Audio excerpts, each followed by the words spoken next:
Hi, folks. Welcome to It Matters Radio.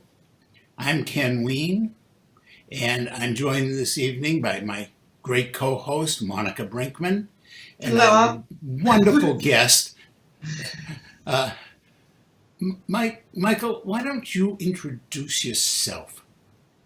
Yeah. Hi. I'm Dr. Michael Phillips. I'm an historian. I'm the author of a book called White Metropolis, which is about the history of race relations in Dallas, Texas. And my approach in the book is that Dallas is very much the rest of the country. In fact, what happens in Dallas often doesn't stay in Dallas, and that Dallas has an influence that much of the country is not conscious of because there's a tendency to focus on the two coasts. But Dallas is a culture shaper, and much of the shift of the country in a conservative direction. Many of the leaders were based in Dallas. The rise of religious right started in Dallas. So it's an important city that I think has been understudied. And that book came out in 2007. I've contributed to other books since then, but that's my major work so far. And folks, those of you who have been fans of It Matters Radio for a while might remember that Michael was on the show once before, although at that time it was only audio. But we talked about the book, and we particularly emphasizing the religious right, as I recall. It is, by the way, if you're a serious history buff, I don't mean, you're reading the popular stuff. I mean, if you're reading the serious stuff, the stuff that is written by a real historian, look for Michael's book, because it is an example of what historians really do. Yes, Thank you. it's fascinating, actually. I have to say something while Michael's here, and then we can get on with the interview. But personally, Michael, you are one of the people that I admire so much in life, because you don't have a point of view and then write a book. You do research. You find out what's true and what's not. You look at both sides. Then you write about it. Because, I don't take too much credence in people that just come off on one side without doing research, because that's just an opinion. Yeah. What you're giving is true history. Oh, thank you. And I would say that, although certainly the current administration bears the overwhelming culpability for the failed response to this pandemic, that what the pandemic has exposed are underlying failings of the society in terms of our healthcare system, income inequality, the types of jobs that people of color have, their lack of rights. All those things have been decades in the making. And both parties, the two major parties, share culpability in that. Mm-hmm. And the question is, will we emerge from this disaster? And it is a disaster, and it'll be a history-changing disaster. Will we emerge with simply some patched-together reconstruction of what we had before, which was inadequate and, in fact, cruel? Or will we fundamentally build a society with a fairer economy? And that's the challenge to the two parties. And I'm a little frustrated right now with the political developments of this year, and I think it will hamper our response as we rebuild once we get past this immediate crisis. Yeah. One of the things that has struck me about this, and I think probably, and as an historian, maybe you can go into this a little bit, but one of the things is that not only are black citizens, and I guess to a certain degree our brown citizens, more likely to suffer from COVID-19, to become ill and more likely to die from. But also they are way more likely to be the ones who are performing the jobs, the essential jobs that we in the quote unquote regular America are dependent on. they're the ones who are taking care of these folks in the nursing home. They're the ones who are, to a large extent, waiting on people. Even when I go out to pick up, as I do, to pick up takeout food to support local restaurants, I notice awful lot of times is the person I'm picking that food up from is Hispanic or black. Right. Well, I mean that shows you something about the economy. That first of all, notice no one was defining hedge fund managers as essential workers. No one on Wall Street is an essential worker. No, the people who make our food, deliver our food, orderlies in our hospitals, people who collect, are in sanitation work, people who clean, who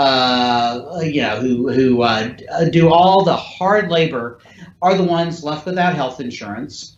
And another issue is the stressors of racism are a risk to health. I mean, we know this. We know that, for instance, health outcomes, even for affluent African Americans, for instance, are less than those of whites. And it's because of the stressors on the cardiac health, blood pressure, all these other issues, that does shorten lives. Racism kills people.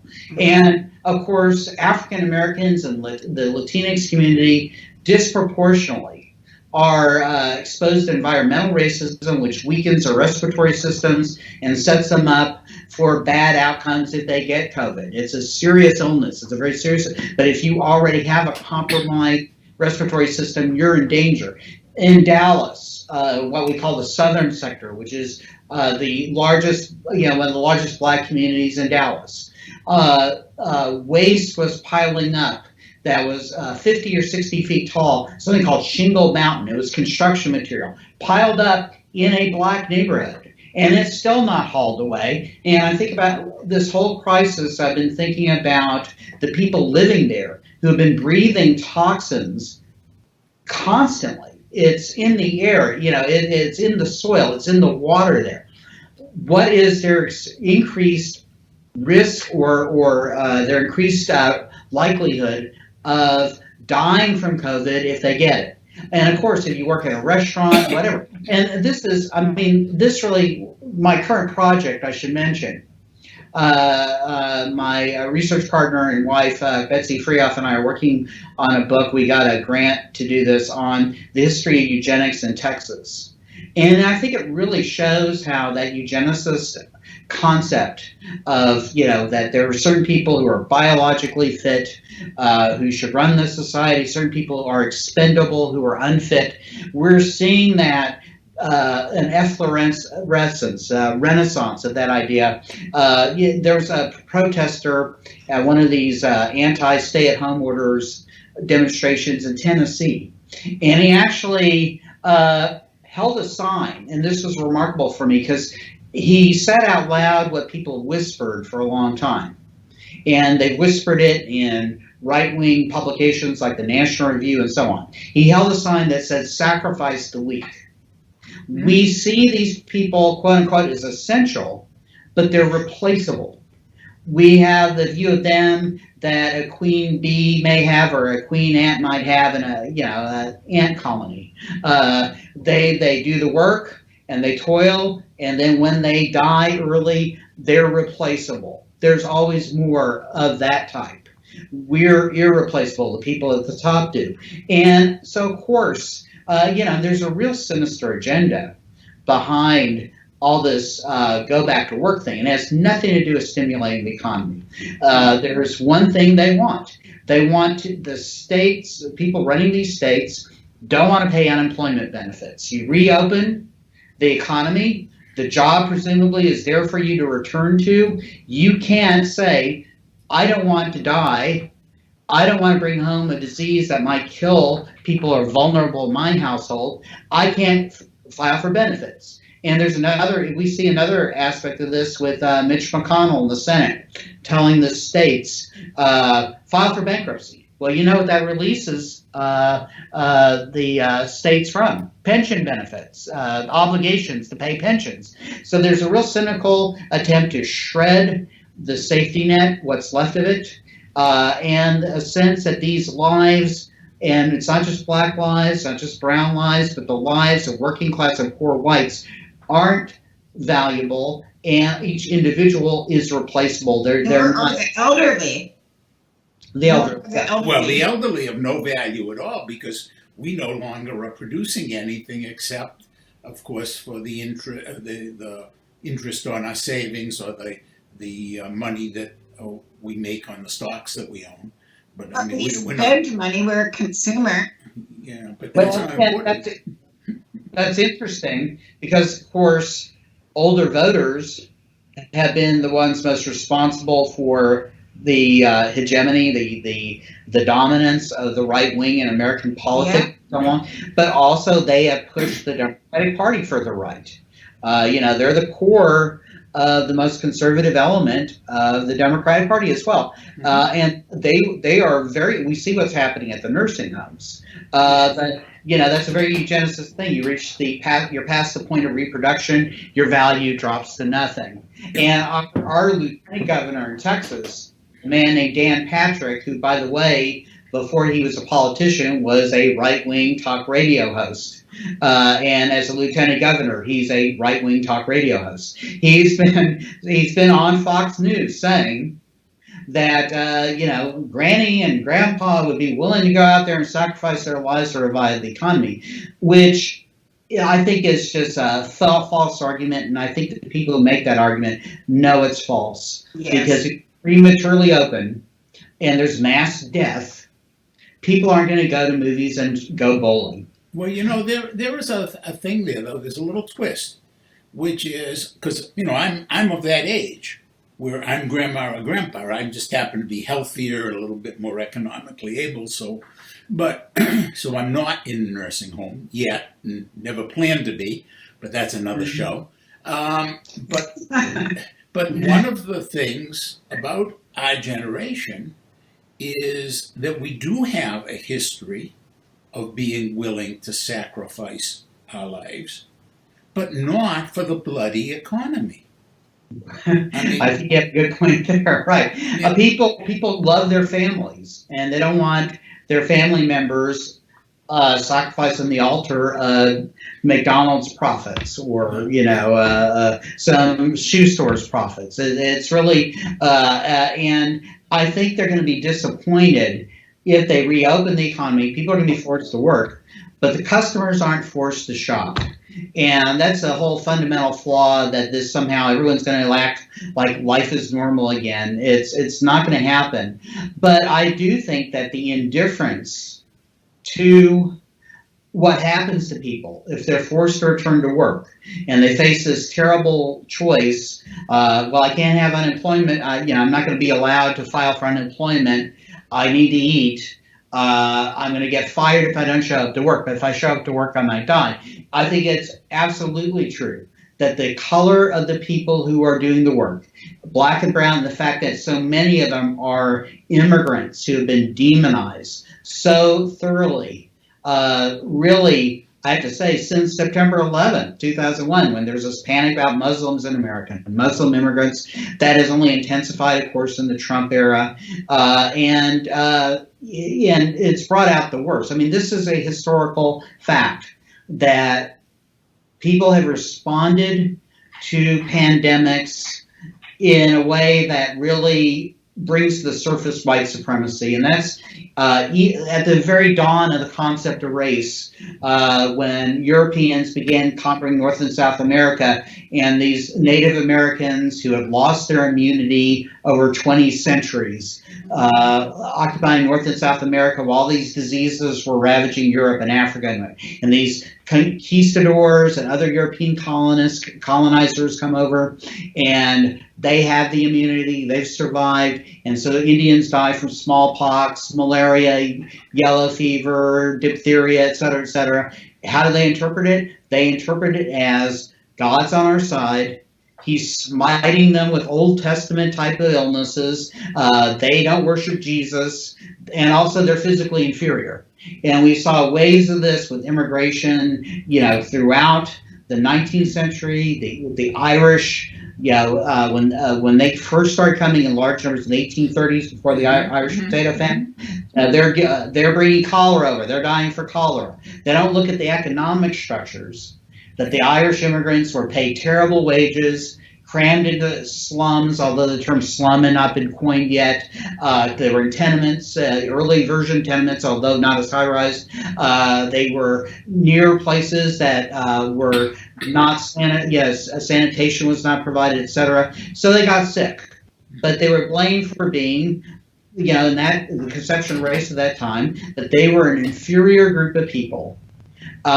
Physically inferior, morally inferior. Same thing with Polish immigrants, Irish immigrants. Irish got blamed for polio. Italians. Italians. Yeah. Jewish.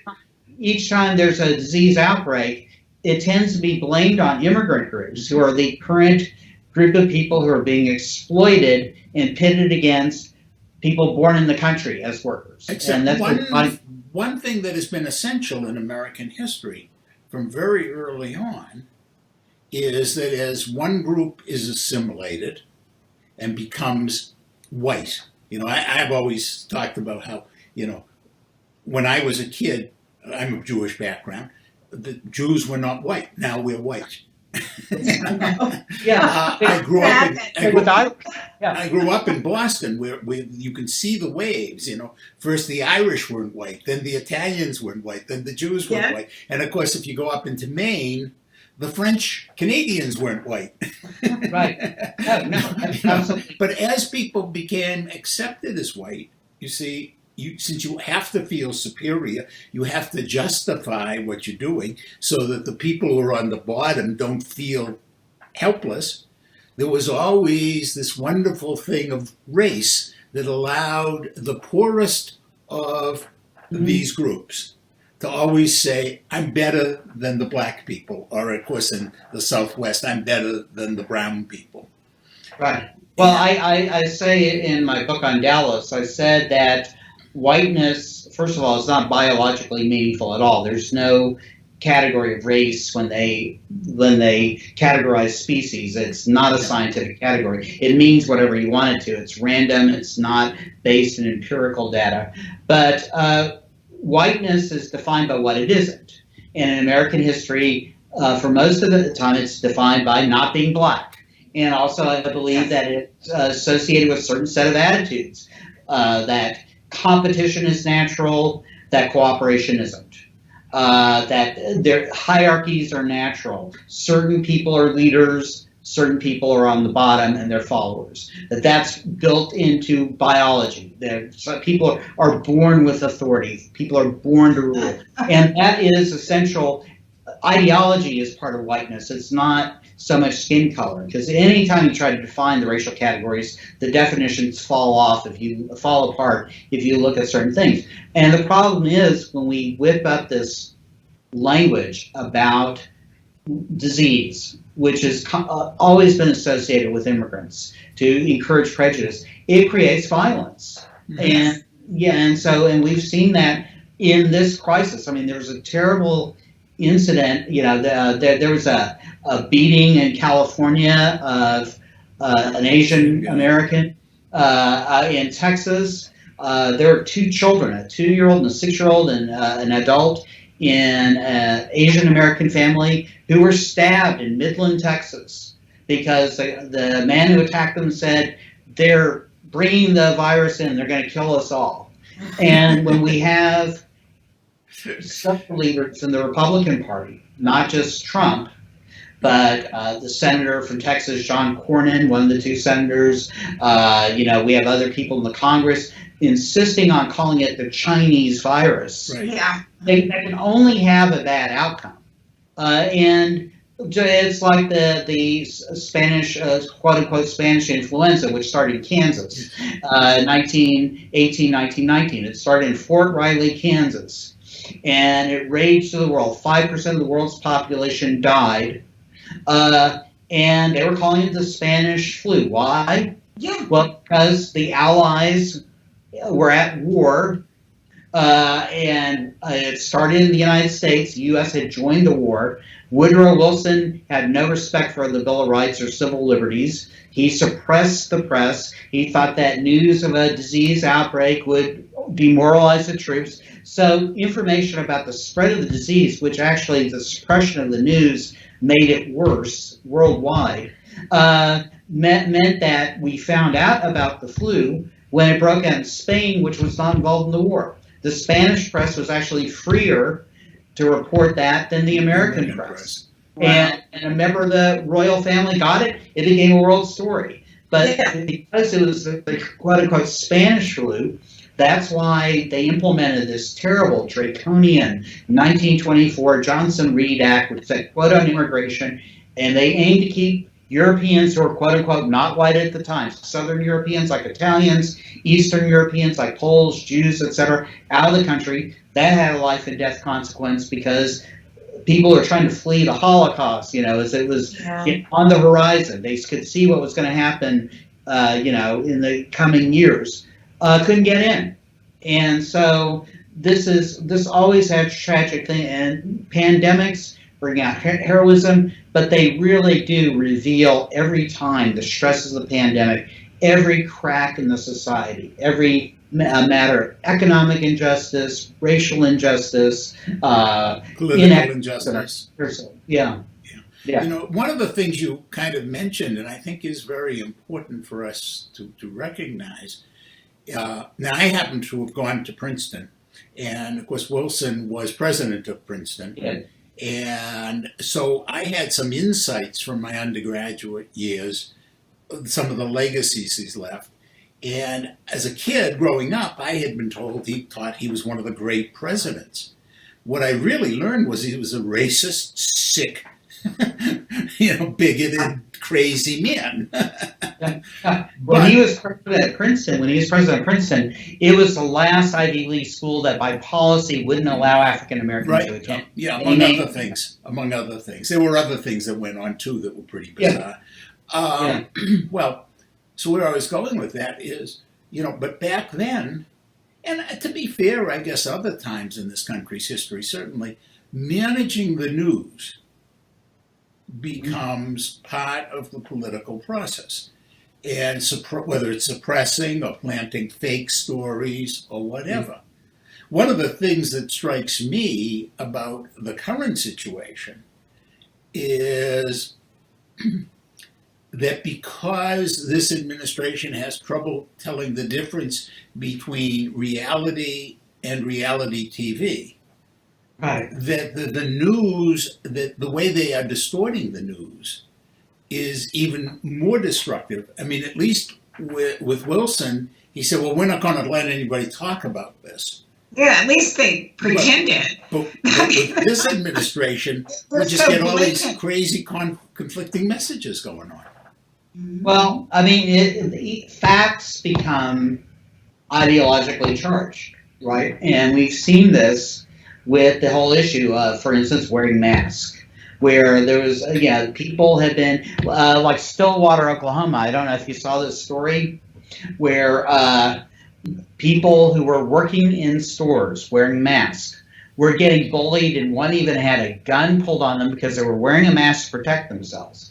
And the city government, the mayor, the city council in Stillwater, Oklahoma, revoked the order. They said, we're dropping it because people were threatening violence because people were wearing the mask, because now wearing the mask means you acknowledge the real ominous threat this pandemic is, which is, in their minds, challenging Trump in his power. That it's become an ideology. Are you loyal to Trump? If you're loyal to Trump, you won't wear a mask. You'll go to the beach. You'll get your nails done at a salon. This is now how you express loyalty. The lack of a mask is a new MAGA cap. Mm-hmm. Mm-hmm. New red cap. This is how you say "Make America Again." This delusion that this is a minor thing. And by the way, that has deep ideological roots, because this is, governments are trying to do this to stop the spread of a destructive pandemic.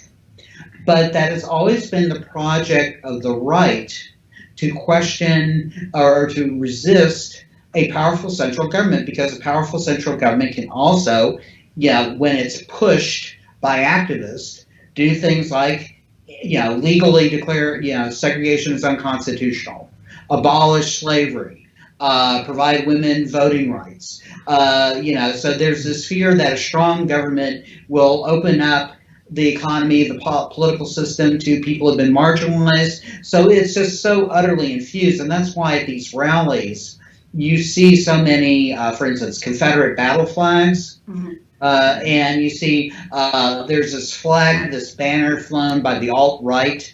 It's called the Kekistan flag.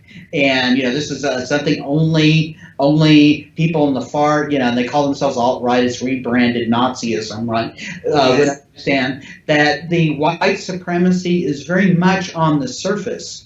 And that's always been, the white supremacists fear a central government that might, however sporadically and ineffectively, advance the cause of civil rights. I think their fears are exaggerated, because actually the federal government and state governments have been halting in their support of those civil rights. But nevertheless, that's the ideological fear. That's what caused secession in the first place of the Civil War. So this is really all these pathologies are blending together. And I do have to say this, because I want to be clear.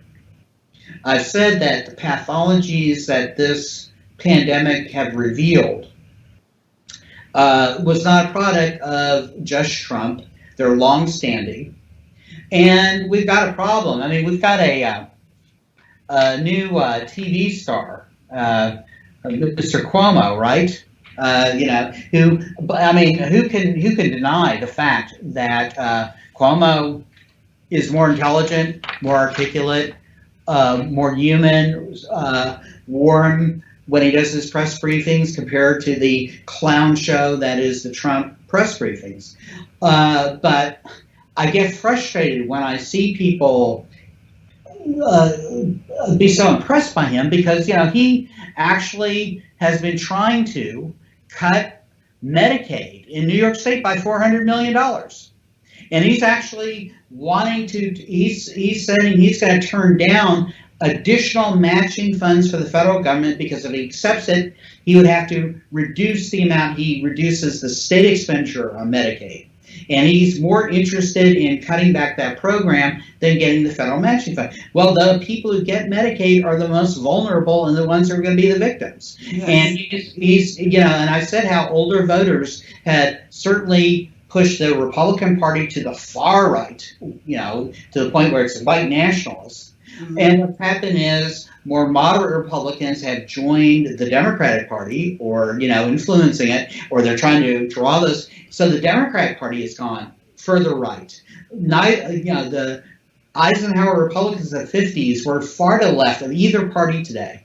And Cuomo is pushing for austerity, or he was before this pandemic. And that included, the caps on taxes that fund local hospitals, for instance. And so Trump is the major problem, but that kind of austerity politics weakened New York before it happened. So a lot of the problems are in D.C., a lot of the problems in the White House, but it's also in Albany. And we really have to address this. And it's odd that we have Trump and the Republican Party still fighting to overturn the Affordable Care Act, Obama, and it could be eliminated.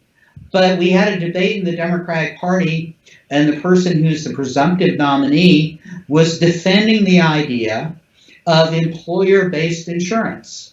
And we now have, 15% unemployment, and we could hit the Great Depression level, 25% unemployment. Guess what? That employer-based insurance isn't going to do anyone any good who just lost their job. Well, those people will all have COBRA. COBRA, I've been on COBRA at different times, and it's catastrophically expensive, and the coverage, it's terrible. Yeah, I was on it too. Nothing. They can't afford to pay for it. No. Yeah, no, it's that's why I laughed. I was being sarcastic. Yeah, of course, that's not a solution.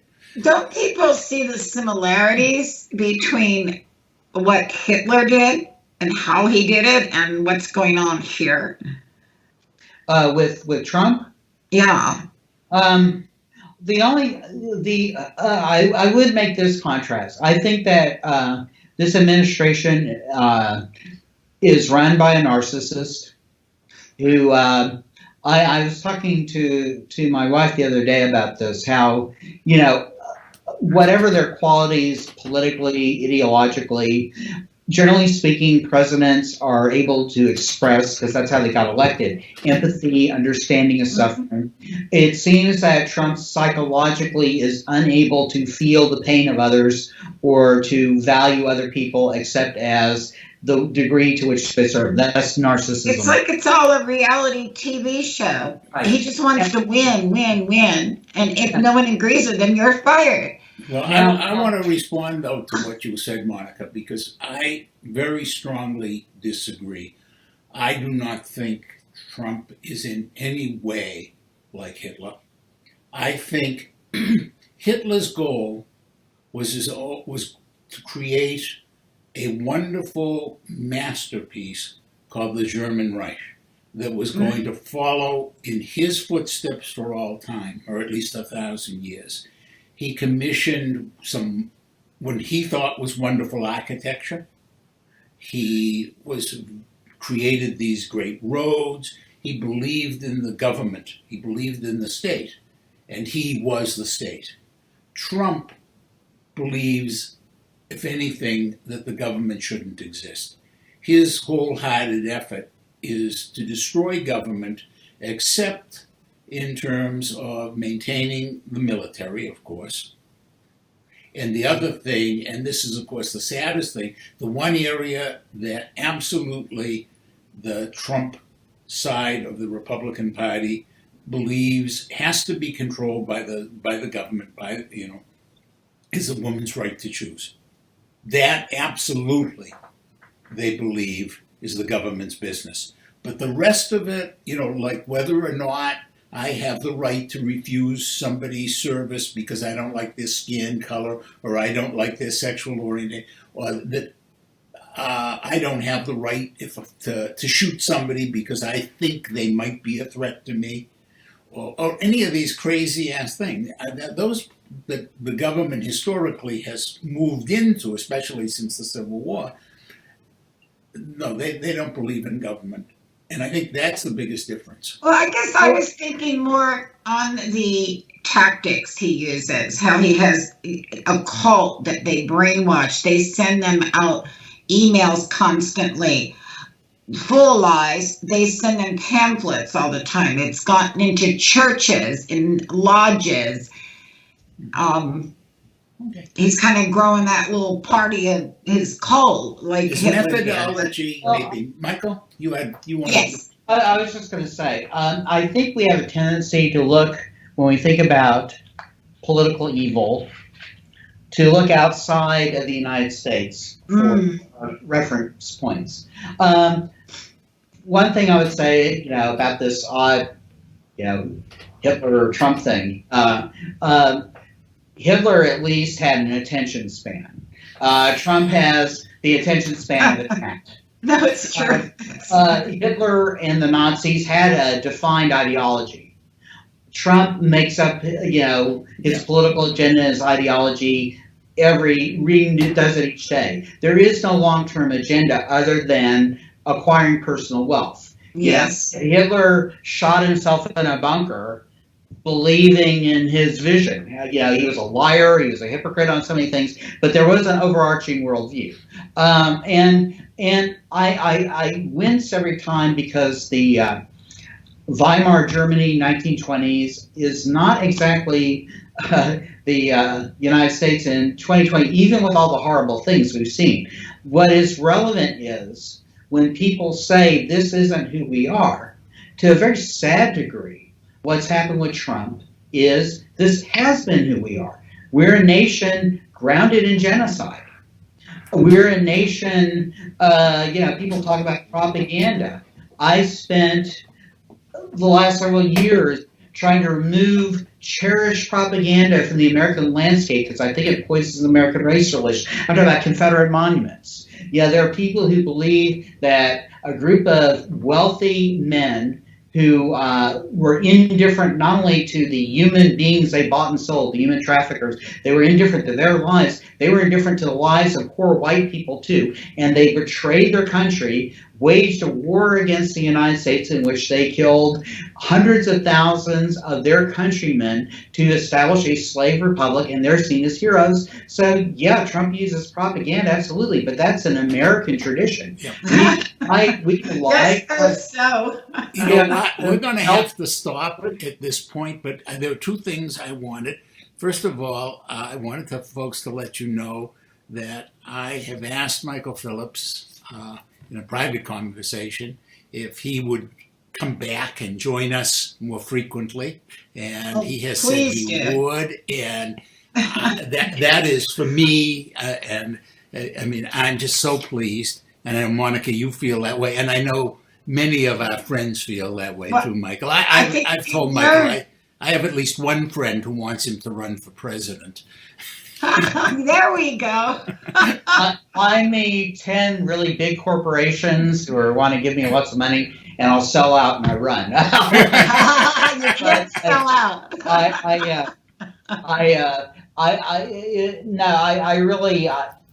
It takes a special type of person, and I think we're going to see really all the havoc that the way we fund political campaigns is going to be revealed by our response for years to come to this pandemic. Yeah. Corporations have rendered it almost impossible to deal with this adequately, and we'll see what comes out of the wreckage. Yeah. And the next thing I want to mention is, folks, if you look at, when you're watching this on YouTube, if you look at the comments underneath, where we describe, I shouldn't say we, Monica does this part of the job totally. She describes the show. There are going to be a couple links offered there to other things, and what they are Michael Phillips lectures on this topic of race and pandemics. They're fascinating lectures. I've listened to them, and I got to tell you, folks, this is where you're going to learn some real history, and also I think have some real spirited discussion. This was fun. Thank you so much. I don't know if Betsy is still in the room or not. If she is, she has shown a remarkable patience. Not taking back, but perhaps I've enjoyed it very much. Hi, Betsy. I was going to say, Betsy, maybe next time, especially, you are also an historian. You are also quite well read and learned and expressive. And perhaps we could get you to join Michael on camera. Yeah, I would be honored. Thank you. We can Maybe have her on tape. Get back out now. Very good. All right. So thank you so much, Michael, for joining us tonight. This was really, it makes me feel like I'm doing something really important when we have a show like this. Yeah, Michael, you give us hope. Oh, thank you. I appreciate that. Thank you very much.